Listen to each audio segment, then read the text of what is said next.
I would like to thank Dr. Tanyawi Putanakit for allowing me to speak in front of you today. This is my first international symposium speakership, so if I stutter, please forgive me. I am palpitating and my knees are shaking, but even then, let's get started, okay? So, this is the summary of my talk. I'll be talking about the summary of the pediatric PMTCT situation in the Philippines and in Asia. I'll be discussing 3 cases of advanced HIV disease, and will be sharing with you the factors fueling HIV crisis in the Philippines. So the first case of HIV infection in our country was reported in 1984 in January with the death of a foreign national from pneumonia. In 1987, the Department of Health established the HIV/AIDS Registry, a passive form of reporting system to help monitor HIV epidemic in the country. It was in 2007 when the epidemic started showing a steady spike and shifted from sex workers to MSM and to people who inject drugs. Come 2010 to 2020, the Philippines has one of the lowest rates of infection, yet has one of the fastest growing number of cases in Asia and Pacific region, with more than 237% increase in the annual new HIV infections. In relation to this, AIDS-related deaths have escalated by 315% during the same period. 4,745 diagnosed HIV infection from January 1984 were below 19 years old. 6% were less than 10 years old. 1% were 10 to 14 years. 17% were 15 to 17 years. And 82% were 18 to 19 years of age. Overall, the prevalence rate of HIV among 15 to 49 years is 2%, but if the rapid increase in new infections is sustained, it is estimated that the number of people living with HIV in our country could triple by 2030 and could reach 330,000. As of the 95-95 UN/AIDS target, 65% of diagnosed patients with HIV in the Philippines are 65% are diagnosed, they know their status, while 63% are on ARTs. In our hospital, for example, for a period of 12 years, around 700 cases were enrolled. Only 68% of them are presently on ART, 22% were transferred to other hubs, but there are 14% who were lost to follow-up. In the global effort to end HIV and AIDS, children and adolescents continue to fall behind. New cases of infection still occur at birth, during breastfeeding, and in adolescence, and not enough of them have access to screening in ARTs. In our country, for example, there's almost 10% rise of MTCT in the recent 5 years compared to what was seen from 1984 to 2016. Several undertakings have been done by UNAIDS to help mitigate HIV cases, particularly in the Philippines, in terms of expanded programs on screening, testing, and guidelines on PrEP. But not much has been done with regards to programs to reduce PMTCT. Countries like us and Indonesia still have lower treatment coverage for pregnant women living with HIV. The devastating results of the delay in maternal prevention, diagnosis, treatment, and care are infants and children and adolescents coming to our clinics already with advanced HIV, and I'll be presenting them with you today. The Philippines follows the WHO recommendations on diagnosis of infants and children. First, we determine if the baby is at high risk or low risk, depending on the viral load and the timing of maternal ART initiation. It is strongly recommended that all HIV-exposed infants have HIV PCR testing at 4 to 6 weeks, and if positive, we'll ship them right away to treatment dose, and if negative, we'll have them come back at 4 to 6 months for a repeat testing of PCR. If the infant is 18 months, we do serology testing to screen, and then do positive PCR for confirmation. For children who have a completely discontinued breastfeeding, we do initial testing 6 weeks post-cessation of breastfeeding for completion of 12 weeks post-exposure. So this case that I'm presenting is case 1, a 7-year-old boy with oral cavity discharge for 5 months. This patient had various symptoms for several months before he was brought to our institution. It started in March 2022 when he complained of intermittent undocumented fever, recurrent painful oral ulcers, which led to dysphagia, decreased appetite, and difficulty brushing teeth.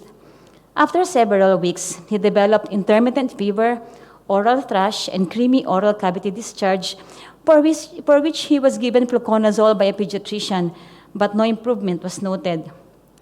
He continued to lose weight, now with ear discharge, pallor, and with thick greenish discharge and persistent lower lip lesion.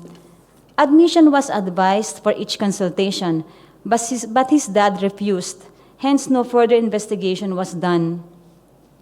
Finally, with cachexia and weight of 13 kilograms, he was brought to our hospital.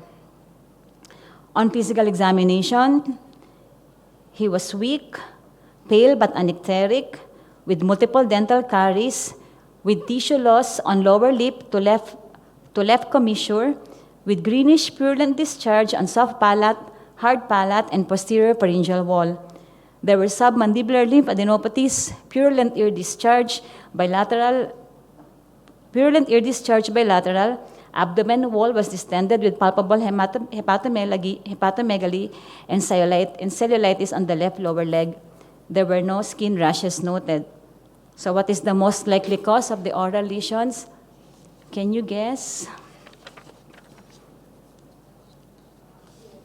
Can you raise your hand? I think that is A, Candida. Candida. B, herpes simplex. B, bacteria. C, CMV. D, CMV. So many persons in the room think that it's Candida. To be honest, anything in this differential diagnosis is possible, but let's just get through the whole story and then let's see how did he respond. So, lab exams revealed pancytopenia, multiple electrolyte imbalance, and elevated procalcitonin and CRP.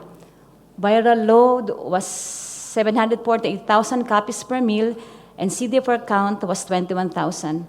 So at this point, any differential diagnosis for pancytopenia again include the following. Could be fungal, could be mycobacterium, CMV, or could be severe malnutrition. At the end of the first week of the patient, his oral cavity improved except for the lip lesion. The ear discharge also was resolved. He intentionally removed this NGT with his father's consent because he preferred to be fed orally. On the second week, he complained of abdominal pain. His stools were soft to watery at least 2 to 3 times a day.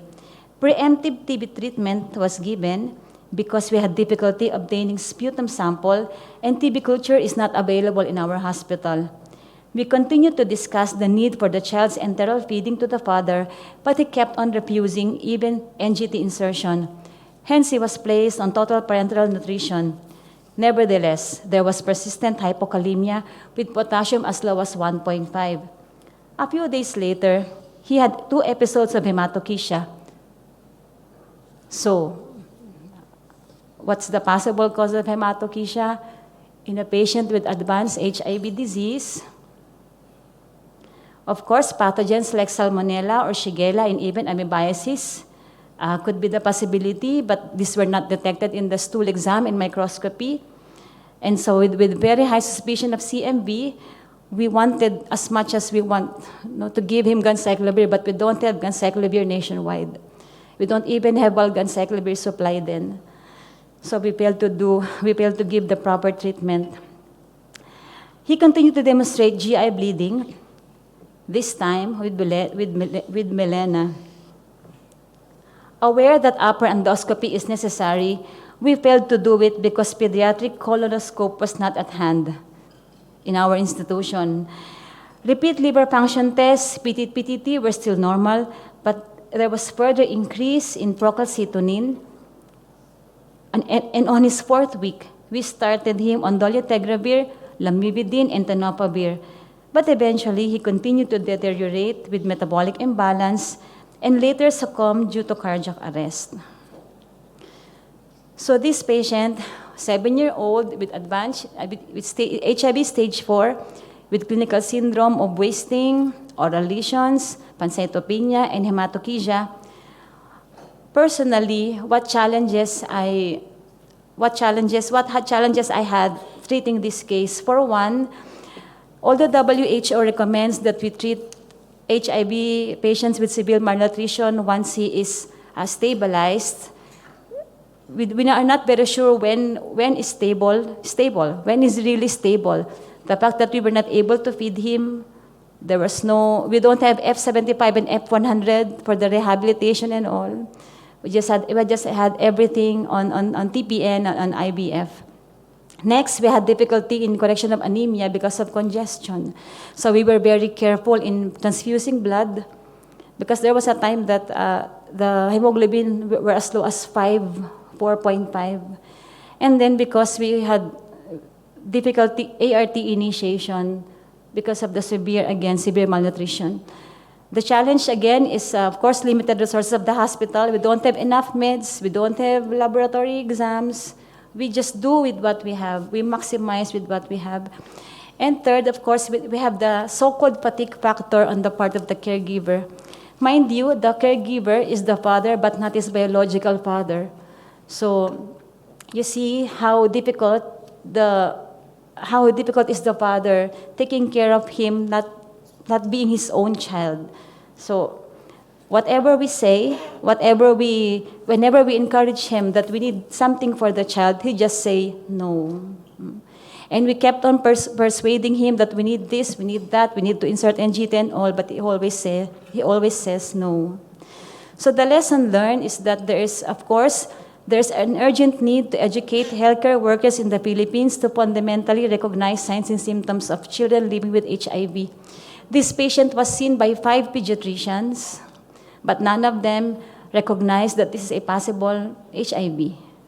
He was seen several times by ENT, by pediatrician, by family med, but none of them even tested. So when I got the patient, I called the physicians who saw him in the other hospitals and told him, you know what, doctor, the patient that you saw is an HIV patient, and they were all amazed. Because they told me, I was never judgmental when I saw him. That's why no referral was even made to even check if this patient is immunocompromised with all the symptoms that he had presented. So the next case is a 2-year-old girl, born NSD, with 3.4 kilograms, breastfed for 8 months. She has 2 older siblings. At 4 months, she stopped thriving and was brought monthly for consults due to recurrent bouts of fever, dry cough, and diarrhea. At 8 months of age, she was switched to bottle feeding. She weighed 6.5 kilograms when she turned 1 and could only sit with support. About 2 months before her HIV diagnosis, her father was admitted for severe pneumonia. Eventually turned out to be HIV positive. Initially, the parents refused their children to be tested because they were devastated about their status. However, during the second hospital admission due to cough and diarrhea, she was evaluated and the viral load was 4 million copies per mil, and CD4 is 39 cells per microliter. Mother was advised to consult our hospital, but she refused because our hospital is a 6-hour drive from their residence. Imagine 6 hours. The time and cost of travel became a burden, and they were lost to follow up. Finally, after 6 months, when the diagnosis was made, she was brought to our HIV clinic, and on examination, she was pale, febrile, with autosaturations of 94% on air, with oral thrush, has occasional crepitant trials on both lungs. Her abdomen was distended with palpable hepatosplenomegaly, while chest X-ray revealed perihilar opacities.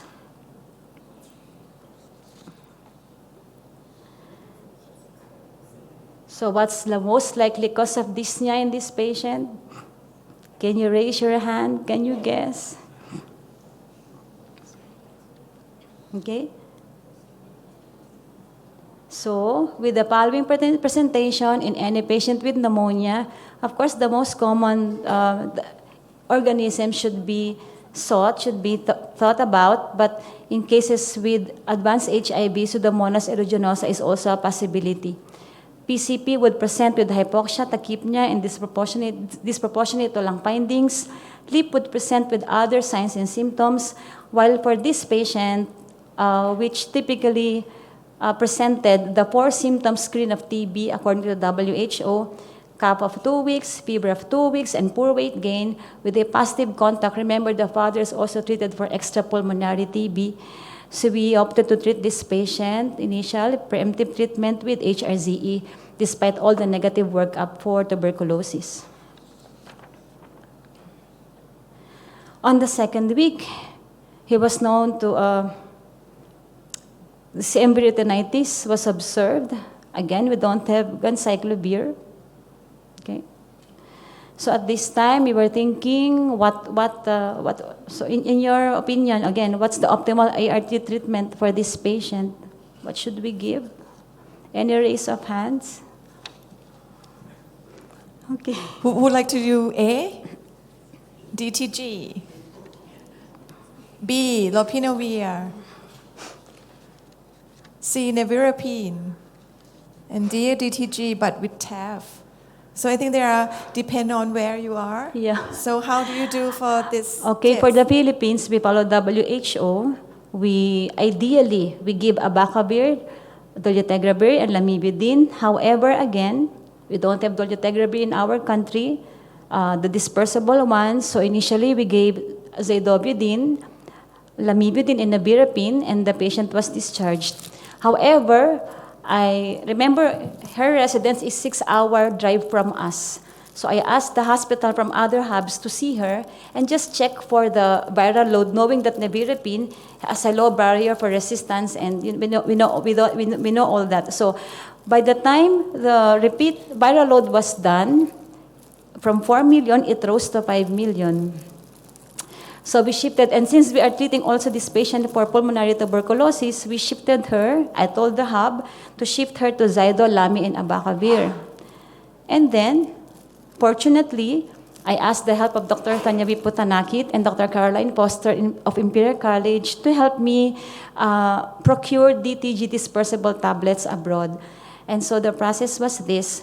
On September 21, I asked help from my beloved mentors how to get drugs. The next day, I did a request for compassionate use to VF Healthcare through email. There was approval of request on the same week, and on the next day, I need to inquire our own hospital, our own local government, how to procure it, but they cannot answer me. So it was very nice. The GSK contacted GSK Philippines, GSK BIF contacted the GSK Philippines so that they'll be the importer. Remember that TAF and dolutegravir are not part of our drug formulary, so we just cannot get the drugs even if it's a donation because it's not in the formulary. So the GSK BIF contacted the GSK Philippines to be the importer. However, the problem I had a problem with our FDA system. It took a while, probably 1 month, before they finally, imagine November 16, December 27, before they finally approved of the shipment.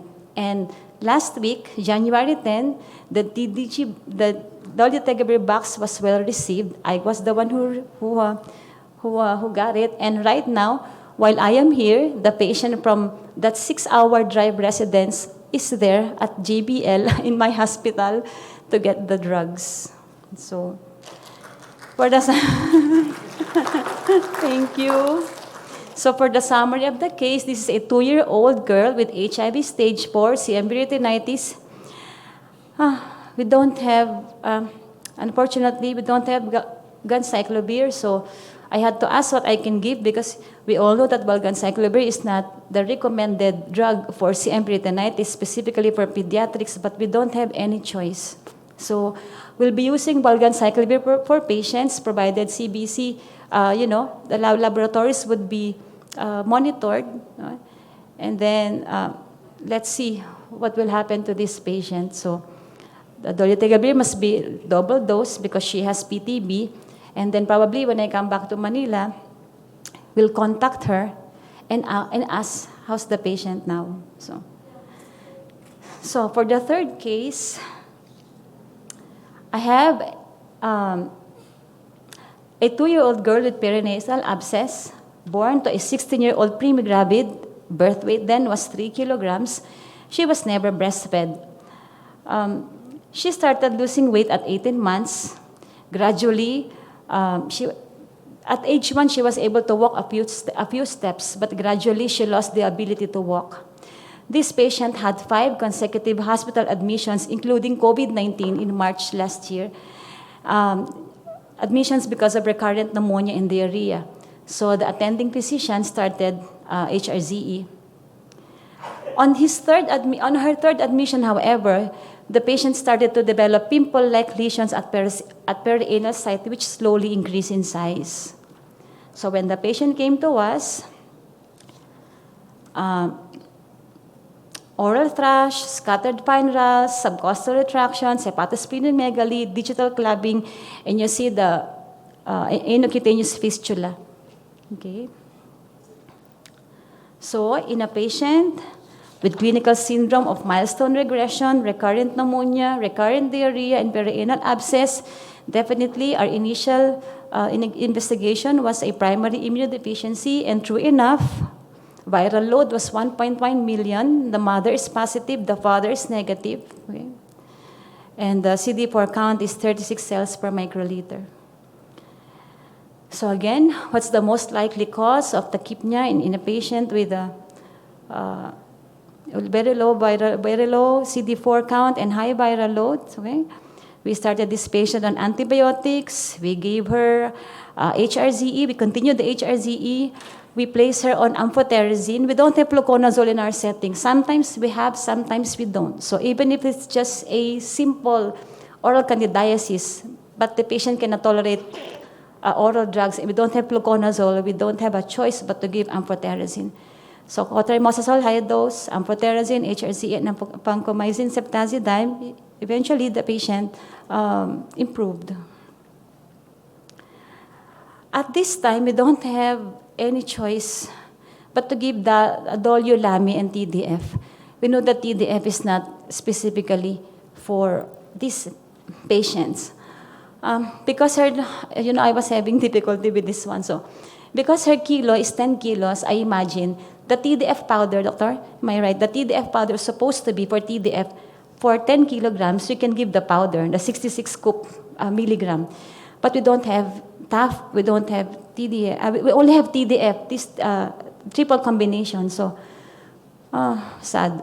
I'm giving him dolutegravir, lamivudine, and TDF. Mind you, this is really saddening. Our Zydolami is expiring in February this year. So if I'm giving this patient Zydolami or abacavir, eventually what will I give with Dolu? My plan is, of course, right when I get back to Manila, to the Philippines, we'll do the same request for the DTG, but what will I combine with this patient? So we'll try if by that time we still have abacavir and lamivudine. We'll just see, okay? So at least fundoscopy is normal. Fundoscopy was normal. Other STIs were normal, and even the gastric AFB workup. However, the CT scan revealed cerebritis in parietal lobe, but without calcifications. So is this HIV encephalopathy? According to studies, any loss of or developmental milestones or loss of intellectual ability, you think of HIV encephalopathy in an HIV patient, okay? But the differential diagnosis, we should also consider them. But our CSF shows the following. This is the best that we can have, okay? The best CSF analysis that I could give you. So we treat this patient for bacterial meningitis. We give the meds that I showed you. Eventually, she was discharged. And you know what? She's still okay now. I saw her a few days ago. So how should perianal abscess be managed? So it could be surgical antibiotics or both. But according to studies, in a patient who is immunocompromised, of course, we give antibiotic, that's an indication. But of course, if the patient is normal, you can just do IND or antibiotics alone. So before the patient was discharged, at least she improved. She improved with the lesions. So, okay, the plan, of course, the plan is to ship to DTG 3TC ABC. So, what are the factors fueling HIV crisis in the Philippines? The Philippine geography is quite complicated. It is composed of more than 7,000 islands, which definitely has become a hindrance to healthcare delivery. ARTs are dispersed only in 172 hubs, which are not equally distributed. Just to give you a glimpse, there are 32 hubs in the National Capital Region in Manila, that's the area in Manila, Metro Manila, which serve around 37,000 HIV cases. So approximately, there are 1,000 cases per hub, while in some region, there are only 10 hubs for about 11,000 patients. Hubs are mostly located in major cities, and this adds burden to people living in remote areas who need to travel for hours just to receive HIV care. Problems also arise for people living in rural areas or islands where no hubs exist at all. And sometimes, even if there are hubs, there aren't enough healthcare providers who can give treatment for HIV. That's why this patient was referred to us, because there's no pedia or doctor who can see her in the previous hospital. However, even if the patient is admitted, imagine absence of up-to-date equipment, laboratory tests, and directed therapeutics were all barriers for fully efficient, effective, and responsive medical management. So, second one is that we don't have a widely distribution of PrEP. And according to studies, PrEP is only acceptable, it's not acceptable, but those who are willing to take the PrEP are the sex workers and the MSM. The rest, I myself, I don't know how how's the PrEP uptake in the Philippines. We don't have any data, at least for pediatrics or for adolescents. Next, sexual health promotion is challenging in the Philippines, where religious taboo on sex and gender and sexuality remains prevalent. Filipinos are 90% Catholics. We practice safe sex, and even if the Pope says that a condom is not the way to treat or to mitigate HIV, it's all about faithfulness and abstinence and all. So that's how Filipinos are. And lastly, of course, there's a stigma. Even for health professionals, if you think that you don't like to become judgmental, you don't want to see these patients, that's why very few family medicines and primary pediatricians would test their patients for HIV, very few. So the most is that they refer to the big hospitals, to IDS like us, and that's the time we can only treat this patient or diagnose patients with HIV. So in summary, while in the Philippines, cases are growing daily. In September, 42 cases per day. We need to have a comprehensive policy on HIV prevention, treatment, care, and support. Cases are just the tip of the iceberg. There are many undiagnosed or misdiagnosed cases of HIV in the Philippines because, for one, limited access to care, lack of access to pediatric ART, lack of centers to treat pediatric HIV, low family income, lack of knowledge specifically for primary physicians, and of course the stigma brought about by religion and culture. Thank you.